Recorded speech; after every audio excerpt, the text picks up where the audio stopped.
Энэ ангийг ингэж цэвэрлсэн байна тийм. За энд гоё гээтэй.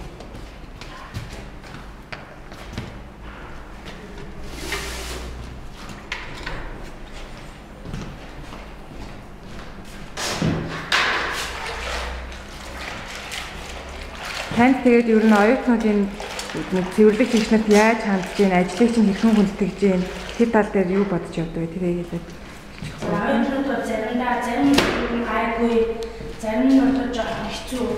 Хог цаасаа доор хайн одоо хогийн санд хийдгүү мэдчихлээ хүмүүс байдаг л да.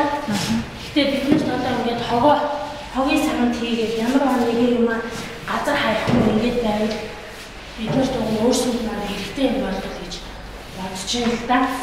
Тэгээд ангийн мод одоо бидний ингээд сайхан цэвэрлээд юм. Одоо ингээд араас хичээл байгаа хүүхдүүд цайгаад явуул одоо энэ тэмдэг цаас маас ингээд хаяал эргээд бидний цэвэрлэн одоо өглөө өдрөлт чинь одоо айгүй ачаалттай байдгийг.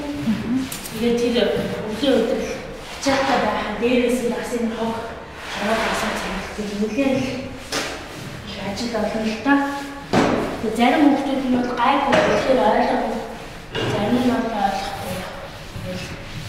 Зааж хэлчихвэл хогоо тариалаа.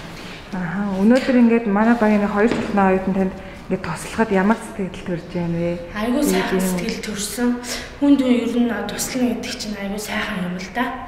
Тэгээд бид нарт нэг ч ихсэн нэг юм хийгээд өгөх юм бол бид нарт бас нэмэр тустай одоо энэ өвлийн улиралд одоо шавхаа үүднээс ахуулаад орж ирэхэд гутлаа арчихгүй гэл ингээл энэ олон шавхаатай гутлыг өмнө олон шороо тоосыг цэвэрлээ. Цуг одоо цэвэрлцээд ингээд ажиллана гэдэг бид нарт бол сайхан л байна. Тий. Тэгээд энэ аянгаа өшөө олон хүүхдүүд хамруулах ч юм уу эсвэл бол оюутнуудтай багч гисэн ойлгуулах үнэхээр одоо ийм бас та нар өөрснөө ажиллаж үтсэн тий. Ажиллахад бас хэцүү байдаг юм байна гэдгийг бас өөрснөө оюутнуудтай ойлгуулж хэлвэл зүгээр юм болов уу гэж бодож байна да. За баярлалаа.